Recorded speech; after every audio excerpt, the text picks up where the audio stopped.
June 21st, 1983, Montague County Courthouse, 50 miles northwest of Dallas, Texas. Henry Lee Lucas, a dusty, tattooed, one-eyed drifter, has just been arraigned for the murder of Kate Rich. She was an 82-year-old woman who hired Lucas to help her around the house. He said he just got the urge to kill her and have sex. Ranger Phil Ryan arrested Henry Lee for the murder. During his confession, Henry said he picked up Kate Rich in his car, promising her a ride to church. He turned left, went across the railroad track, down on the other side of the railroad track, had the knife between his feet, he just stuck her. Lucas confessed to chopping up her body and burning it behind this chicken coop he called home. There were several locations out here where we dug up some of it that had buried ashes and bones. It was a grisly killing. Big news in a tiny town. My game plan was just to listen to the proceedings. Mike Cox, a news reporter from Austin, was about to get the scoop of a lifetime. But as I sat there just listening and really looking at my watch, that's when Lucas just blurted out in open court that he had killed more than 100 women. Henry Lee Lucas says he has killed 100 women. We were getting calls from every major city in the country, from Great Britain, from France. For it seems like 2 or 3 days, we did hardly anything except try to handle phone calls. Suddenly, Henry Lee Lucas had hit the big time.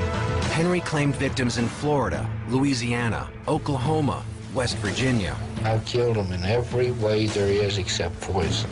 There's been strangulations, there's been knifings, there's been shootings, there's been hit and runs. Lucas would sit in his cell, and not only did he write descriptions of the people that he claimed to have killed, he started drawing pictures of women, and he would describe things. You know, he would say she had on a pink blouse and white stretch pants, and he was really pretty specific. He was a walking Rand McNally. He knew this United States, and you don't learn it 1 or 2 cross-country trips. He knew back roads. When we would contact an agency about where a body might be or check to see if they'd had a killing in that area based on his information, the officer on the other end of the line would say, yeah. Well, he's been here, that's there. He could remember details amazingly. Like, he would remember what I was wearing 3 visits ago, when I wouldn't even remember that. Henry killed Kate Rich, and he backed up his confession by showing police officers exactly where he did it. Then, he kept on talking. Keep in mind, he's already given me some stuff that later is solid. I mean, corroborated, go to the bank with it, and just starts rattling about other murders. Come to East Texas, killed a girl there. Went from East Texas to Maryland, killed a girl there. And probably 20 of them that first night, 20 more. I had no feelings for anybody. If I come in contact with them, they had to die. Some of them, I'm satisfied, were not good cases. Probably should not have been pursued. However, there were enough of them that we could see that we thought he was clearly a serial murderer. The extent of it has always been the question. Henry, let me ask you first, if you remember, how many murders have you confessed to? Over 3,000. 3,000? Yeah. Over You 3,000. spent a lot of time confessing. 2.5 years. 3,000 murders. 7 days a week. I mean, it wasn't all accepted now, don't get me wrong, but that's how many confessions I gave. By accepted, Henry meant that cops from around the country were, on the basis of his confessions, closing the books on cold cases. Lucas led lawmen to dozens of murder sites. Lucas's knowledge of the killings was so precise, 15 cases were closed. She came out of her house and was attacked at the door when she came out. That's where she was found? No, she was dragged back in front of the car. Joyce and Bob Lemon's daughter, Deborah Williamson, was killed outside Lubbock, Texas in 1975. And she'd been Stabbed 19 times. 19 times. Mm-hmm. After years of searching for her killer, you got a phone call one day. And they said Henry Lucas had confessed to her murder. How did you feel? We were ecstatic. We were excited that this could finally be over. stories like that of the Lemons helped put Henry at the top of the FBI's newest criminal category. the serial killer. Henry Lee Lucas killed at least 175 people around the country during an 8-year spree. The more I'd confess, the more they wanted. Why do you think they did it? Well, they wanted to make it look like I was the greatest monster that ever lived. By September of 1983, Henry Lee Lucas was convincing the world that he was America's most prolific serial killer. I've been trying to stop doing it, and I can't stop. For 3 months, the 47-year-old Lucas had been spilling his guts to the cops about all the dead bodies left in his wake. He was a true sociopath. The emotional reaction on his part to what was going on around him was always negligible. But I do think he was a game player. In a sense, the murders that he committed were almost games to see if he could get away with them. As police began to sort out the unraveling mystery, they wanted to know where such a depraved killer had come from. Henry Lee Lucas was born on August 23, 1936, in this one-room shack hard on the hillside of Coal Bank Holler in Blacksburg, Virginia. They were dirt poor. Aoma Sage is Henry Lee Lucas's niece. Henry had one full brother and 7 half-brothers and sisters. She remembers Henry's mother, Viola, as a hard-living mountain woman. She was at least 50 or 51 years old when she had Henry. Who brewed her own moonshine and carried a shotgun. She also had an explosive temper. She once beat Henry so viciously that he was unconscious for 3 days. Henry's father, Anderson Lucas, was powerless to stop the abuse. His name was No Legs. That was everybody knew him as No Legs Lucas because he had no legs. The story was, I mean, as far as we all knew, he lost him, the train ran over him or something. I think he was intoxicated on the train track. His mother was a prostitute who did tricks in front of him. And sometimes the mother, when she wanted to bring a trick home, would throw the father in his little cart across the room. Henry had a horrible upbringing. Well, it's certainly a disturbed and disordered moral situation. Dr. Richard Coons is a forensic psychiatrist who examined Henry.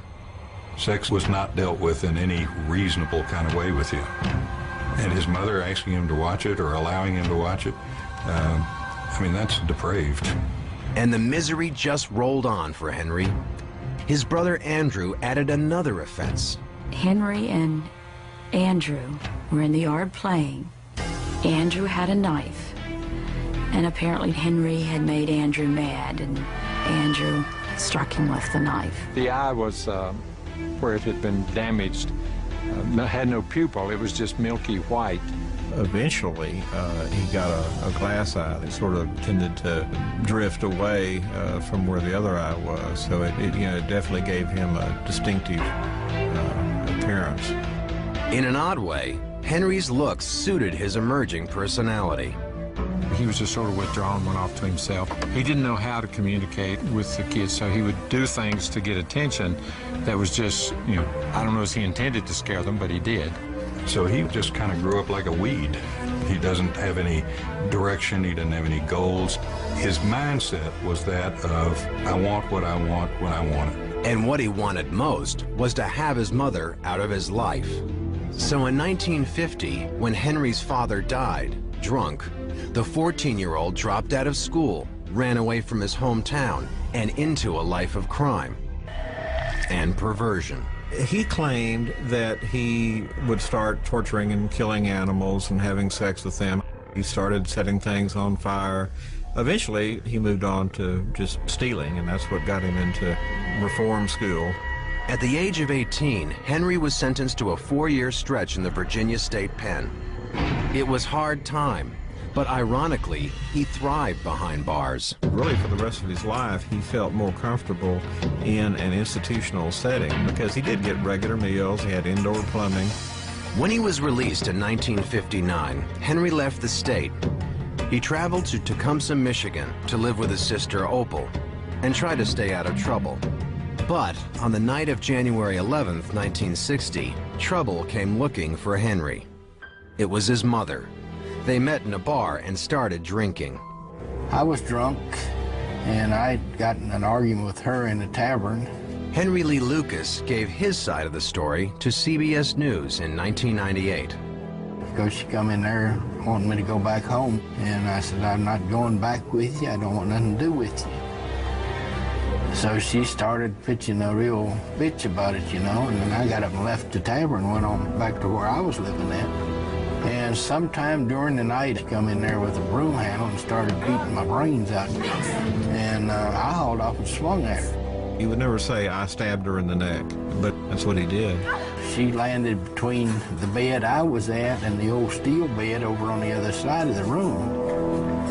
And that's the last I remember seeing her. Henry stole a car and fled to Ohio. An all-points bulletin went out for Henry Lee Lucas, wanted for murder. He was picked up 5 days later in Toledo. Lucas was convicted of second-degree murder in the death of his mother. Finally, somebody started paying attention to his psychological state, and he was evaluated there in prison. And for the first time, Henry revealed a shocking secret. He had sex with his mother after she was dead. He told me, I don't like live sex, I like dead sex. That was a common theme, really, for all of the time that he spent talking about his killings. He would claim that sex was more appealing to him if the victim, or if the partner, in quotes, was dead. In 1970, after serving 10 years, 33-year-old Henry Lee Lucas was paroled, an early release due to prison overcrowding.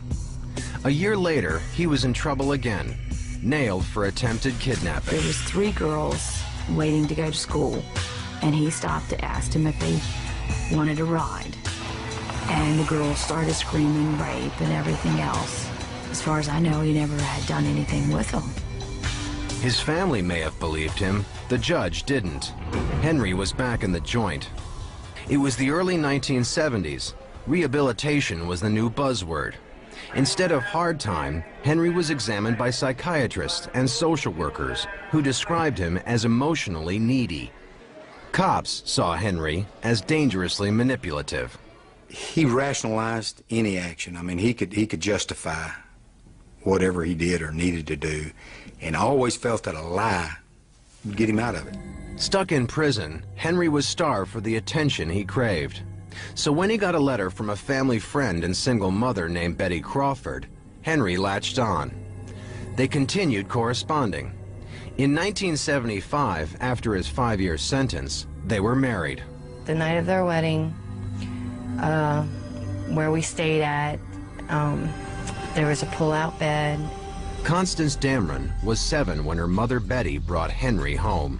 They were in the bed, and us girls were on the floor in a sleeping bag, and I had been woken up in the middle of the night where he had unzipped his sleeping bag and he was touching me where he shouldn't have been.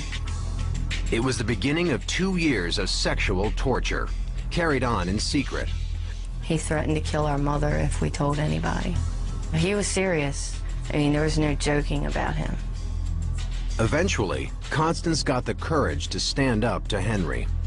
And the next day, Henry said he had a job at a mushroom farm in Pennsylvania and gave my mom a phone number which turned out to be false, and he never came back.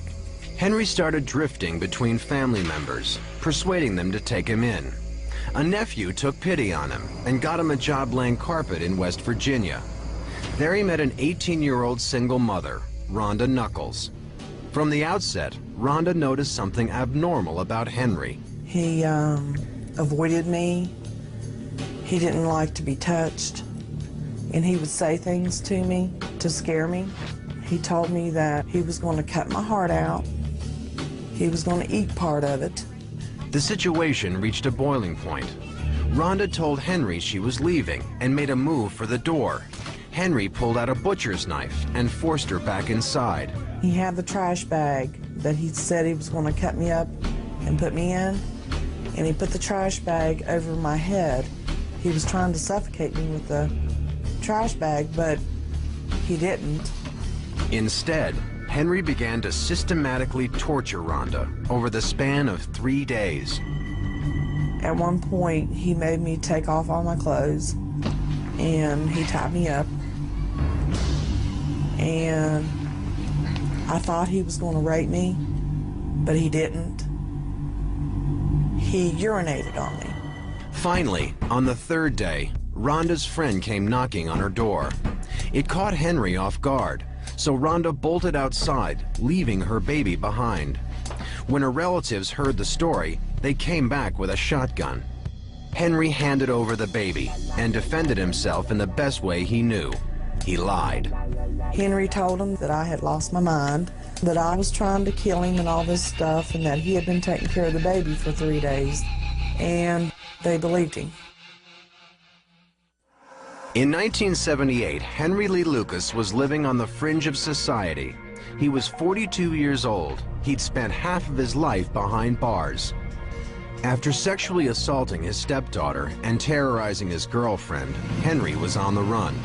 All that's known from this period of his life is what he would reveal in his confessions. One guy, we shot him, I think, 170 some times. When did you meet up with Otis? 75 after I got out of prison. Henry was talking about this man, Otis Toole. Otis Toole was a huge, big homosexual man. He was very, very swishy, very gay, but he was also mean. He acted mean and he was tough. He would dress as a woman and then he'd get in a fight sometimes in a bar when they'd make fun of him. And then, according to Henry's version of things, Otis would haul off and kill the guy. It was the first course, so to speak. What really got me, though, is when he started eating people. I had to get away from it. That's bad, huh? So most of these victims he killed, he'd cut a piece of them off and eat it. Yeah, I couldn't do it. The tabloids had a field day with Henry's stories about Otis and their seemingly random murder spree. They called the two the tag team from hell. To hear Lucas tell it, they just preyed on any female that caught Henry's fancy. You know, killed the woman, and then Lucas would have sex with the body. Knives was his weapon of choice, and early on I remember him thinking that's more manly. Anybody can shoot anybody, but you got to be good with a knife. Lucas would brag to me that he never killed a man. He said that anytime they ever killed a man, it would have been Otis Toole that did it. Prosecutors in Maryland, Michigan, and California collected statements from the two, but there were no witnesses and scant physical evidence. So the cases boiled down to Henry's recollections. Did you leave anything behind over here on our deal that you can recall? I doubt it, because we both had rubber gloves on. In the midst of this cross-country wave of terror, Henry settled in Jacksonville, Florida, Otis's hometown. Otis Toole was every bit as weird and perhaps even weirder than Henry Lee Lucas. They eventually lived with Otis's parents for a while, and that is where Lucas met Becky Powell, who was Otis's niece. She was starved for attention. Becky was retarded. Her upbringing wasn't much better than Henry's. She was raised by grandma. Her mama was crazy.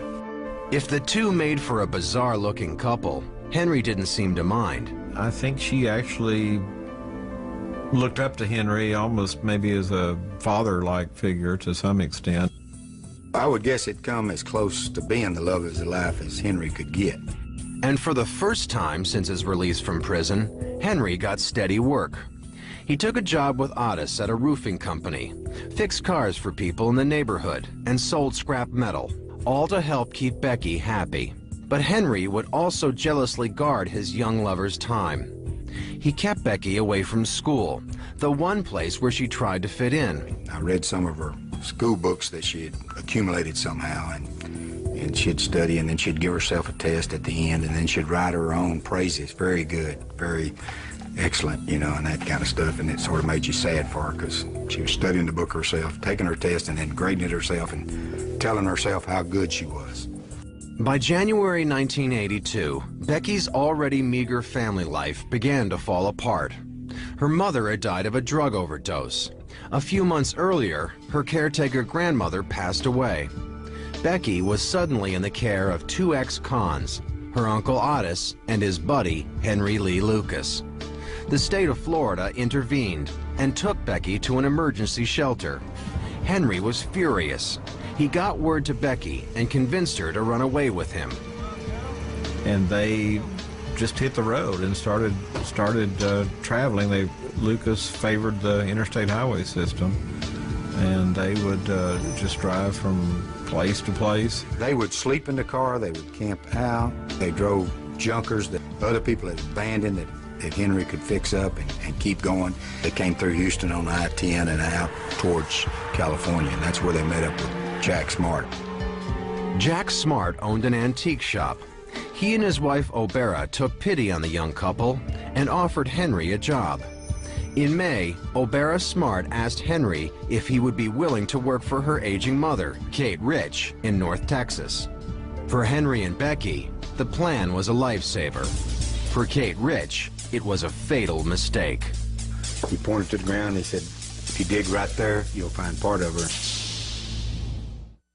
Henry Lee Lucas and his 15-year-old girlfriend, Becky Powell, were tired and hungry when they arrived in tiny Ringgold, Texas in 1982. They were met with a curious but trusting eye by their new employer, 82-year-old Kate Rich. She had recently broken her hip and was struggling to get through her days. I think she was lonely to a certain extent and welcomed them being there. She'd been through this world and all of its knocks and come out of it. Henry knew Kate lived on Social Security. Within days, he convinced her to let him take over her accounts in the local stores. It was a big mistake. They were taking advantage of her, charging at the store, not doing the work that they were supposed to do to fix the place up, things like that. Kate began to mistrust Henry, but she took a grandmotherly interest in Becky. She noticed Becky was fighting with Henry, begging him to go back to Florida. Becky just got enough, finally, of the life on the road. I don't know if it was a process of maturation or just simply being homesick to being back in Florida. Henry made it clear he intended to stay in Texas, despite the problems he was having with Kate Rich's family. Mrs. Rich's family became concerned about Lucas and thought he wasn't the kind of person that ought to be around her, and they eventually ran him off. Henry and Becky were back on the highway. Out of the blue, Reverend Reuben Moore of the House of Prayer spotted them in his truck. He brought them home to his religious commune, located on this old chicken ranch. Henry lived right here, this little section here. Henry and Becky moved into this chicken coop. It was hot and dirty, but Henry didn't seem to mind. As for Becky, she was starting to unravel. She scribbled a note in her math book. "Dear God, please help me. I am a runaway." She asked forgiveness and added, "Don't let men get used to me or attach." Becky even got in touch with Kate Rich, who encouraged the girl to confront Henry. She told Henry, okay, I'm going back to Florida. And he made a big show of leaving the House of Prayer and saying that he was going to take Becky back to Florida. Without a plug nickel between them, they started to hitchhike. They made it as far as Denton and turned into this old hobo camp by the side of the road. Henry was drinking. It's real hot. They sat out there and continued arguing. We kept arguing and cussing each other, and finally I just told her what we were going back the next morning. And Becky slapped him, and he just grabbed the knife up and stabbed her. I just picked it up off the blanket and brought it around, hit her right in the chest with it. She groaned a little bit, tried to say something. Becky stabbed her again, I forget what. But he said it was just reflex. Henry murdered Becky in much the same way he killed his mother. He was drunk, they were fighting, he reached for a knife and lunged. And then he said he had sex with Becky after she died. I guess it got to be a part of my life, having sexual intercourse with the dead. And then he said he cut her into small pieces, as he put it, and then left and went back to the House of Prayer. He was gone about 24 hours and came back and told them that Becky ran off and left him. And he didn't know what to do. He was crying and telling them what happened, and they felt sorry for him. But one person saw through the lie, Kate Rich.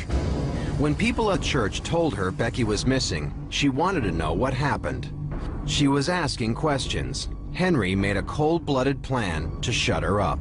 He took her out ostensibly for a ride and ended up stabbing her and then having sex with her body. Pulled her out the right side, down the embankment, had sex with her. In the road is where we found her glasses.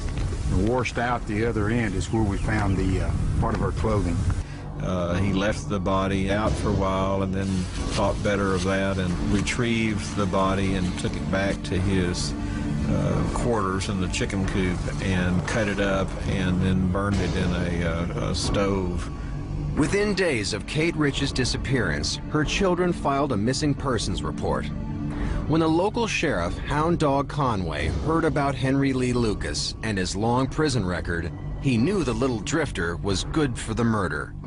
With Ranger Ryan's help, he brought Henry in on a gun possession charge. We took him, put him in jail, made a pact not to even talk to him. That was Saturday night, and Wednesday night I get a call that Henry wants to talk. He's passed a note out of the jail. I killed Kate Rich, Henry wrote, and Becky as well, even though he said she was the only girl he ever loved. These first confessions Henry made were credible. Next came a flurry of evil admissions that, as Henry told it, made him America's most notorious serial killer. What's the youngest one? About a month old. That was accident. This was a typical Henry Lee Lucas confession. An accident? I didn't see the baby until it was too late. She had the baby in her arms when I shot her. It's one of hundreds Lucas gave in the winter of 1983. His stories oftentimes captivated the most hard-boiled police officer. Out of curiosity, Henry Lucas was like you killed. Hard to believe, but 350. And Henry seemed as if he was on a mission to fill in the blanks on every last one of them. Lucas had confessed earlier that year to killing his girlfriend Becky Powell and 82-year-old Kate Rich. He was convicted for both murders and knew he would spend the rest of his life behind bars. He seemed to be free of any burdens and spent the days producing details of other crimes to share with anxiously waiting detectives. Everyone that showed up, you know, would say, be careful with him. He'll lie to you more times than he'll tell you the truth. I showed you this photograph. Sheriff Jim Boutwell of Williamson County, Texas, was one of the first police officers to seek a confession from Henry. Jim Boutwell had an unsolved homicide that dated back to Halloween of 1979 when a woman was found dead and nude under a culvert on Interstate 35. The only thing she had on was a pair of orange socks, and they never did identify the body, and so she suddenly became known not as Jane Doe, but as Orange Socks. We filed a case against Lucas for murder, and at that point in time, Lucas went into more details about the killing. I drove her like this over here. Boutwell desperately needed those details to get a conviction. The second time you had sex with her, she didn't want to. You forced her. Tried to force her, she didn't want to, so you killed her. Well, I killed her. I was already made up my mind to kill her before that. We alleged there was a murder in connection with a sexual assault. Although he was twice convicted for murder, this case added the charge of sexual assault, which meant the death penalty. But Henry's attorney, Parker McCullough, had serious doubts about the state's case. The prosecution's theory was that he picked up this woman in Oklahoma, killed her in Texas, threw her body out north of Georgetown, and then drove like crazy over to Jacksonville, Florida. When news reporter Hugh Ainsworth heard this, he started digging. He found out that work records placed Lucas in Florida the day after the killing. How much sense does it make to you to drive 1,200 miles, going about an average of 70 miles an hour to kill someone you didn't even know or didn't know was going to be there? I mean, give me a break. Ainsworth took a close look at all of Henry's confessions. Meanwhile, as the state prepared its case, Sheriff Boutwell installed Henry in his tiny jail in Georgetown. This was Henry's cell. What was it like? How'd they treat you? better than any king had ever been treated. Like how? I had anything I wanted. I had colored TV. I had cases of cigarettes, not just cartons, but I'm talking about cases of cigarettes. He had a good thing going at the jail. If he wanted more cigarettes, all he had to do was ask for cigarettes. If he wanted more coffee, all he had to do was ask for more coffee. If he wanted another milkshake, all he had to do was ask for another milkshake. The little drifter had become a star from coast to coast, a human confession machine. Calls poured into Sheriff Boutwell's office from other jurisdictions. To cope with the burden, he turned to the Texas Rangers for help. They created a special Henry Lee Lucas task force. Ranger Sergeant Bob Prince helped coordinate the visiting cops. We had somewhere around 1,000 officers that were actually there representing a little over 500 agencies. We got all levels. We had them come in and bib overalls to T-shirts to, dress very professionally. The task force asked all incoming detectives to provide them with case files in advance of their interviews with Henry. That was not unusual. What was unusual, according to Hugh Ainsworth, was that Henry was allowed to read over the case files and study crime scene photographs before his interrogation. And I was even in the office when I saw case files. He'd be sitting at a desk. There'd be 6, 8, maybe only 4 or 5, depending on the day, case files. Ainsworth wondered if sloppy police work on the part of the Texas Rangers created conditions for investigators like Sheriff Boutwell to obtain valuable confessions from Henry. He could tell if there's a water tower nearby. He could tell if there was a bridge there. He could tell how the body was placed, And so he convinced a lot of cops around the country that he really did it. Bob Prince denies any wrongdoing, and there was no evidence the Rangers intentionally compromised Henry's confessions.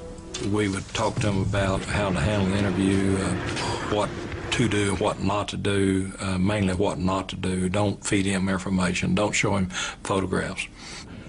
I don't know of anything more that we could have done to ensure the credibility. Investigators in California pressed ahead anyway. They arranged for a private jet to pick Henry up and fly him to various murder sites around the state. Henry rewarded them with the kind of confessions they could use to sew up their cases. It must have been incredible to Lucas. After all these years of being a loser, suddenly, he was important. He was being treated very well. They wanted to keep him happy and keep him talking. Henry talked so much that as the Orange Sox case came to trial, he had been convicted of or pled guilty to 7 murders, all in Texas. Investigators from around the country connected Lucas to at least 175 murders. They believed that Henry Lee committed those crimes, and they were going to get a conviction for whatever reason. And when the facts didn't fit the crime, Henry had a convenient answer. He said his old running buddy, Otis Toole, did the job. Otis, who was serving a life sentence in Florida for murder, seemed only too happy to confess. And this was big stuff for them, man. The television cameras were everywhere. The Rangers were flying them around, and they flew Otis over to Texas, and they flew Henry down to Jacksonville. You have to understand, these guys between them don't have 7, 8 years education. One day I got up and I thought, I don't know where this is going to stop. Maybe it would stop if Henry was put to death. His lawyers in the Orange Sox case were in the absurd position of saving Henry's life by calling him a liar. I went to Jacksonville, Florida. I found the store clerk who cashed his payroll check at about 6 p.m. on November 1st, which was the day after they had found the victim in Williamson County, Texas. But in Henry's confession, he claimed his work records were falsified. It was Henry's word against his lawyers. I strongly believe that he really wanted to help us, but something made him refuse to get on the stand. I think he saw that we were going to make him out to be a phony and a fraud. And for the first time in his life, he was somebody. And all of a sudden, he was about to have that world removed from him. On April 13, 1984, 48-year-old Henry Lee Lucas was found guilty, sentenced to die by lethal injection for the murder of an unidentified hitchhiker known only as Orange Socks. The entire case rested on the sworn statements of a man who'd begun to look like a serial liar. I was convinced Henry Lee Lucas no more killed that woman than you or I did.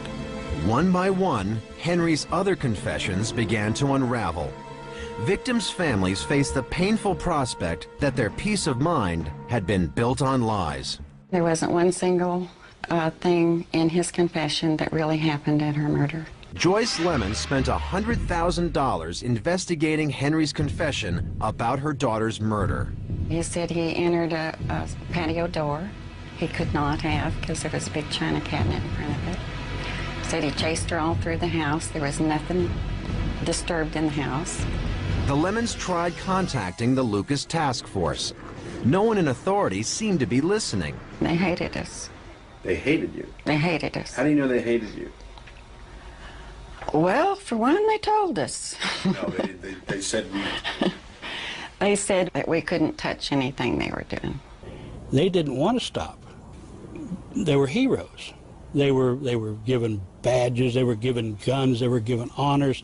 Cop of the Year, Sheriff of the Year, Ranger of the Year. Everybody wanted their time in front of the camera with Henry.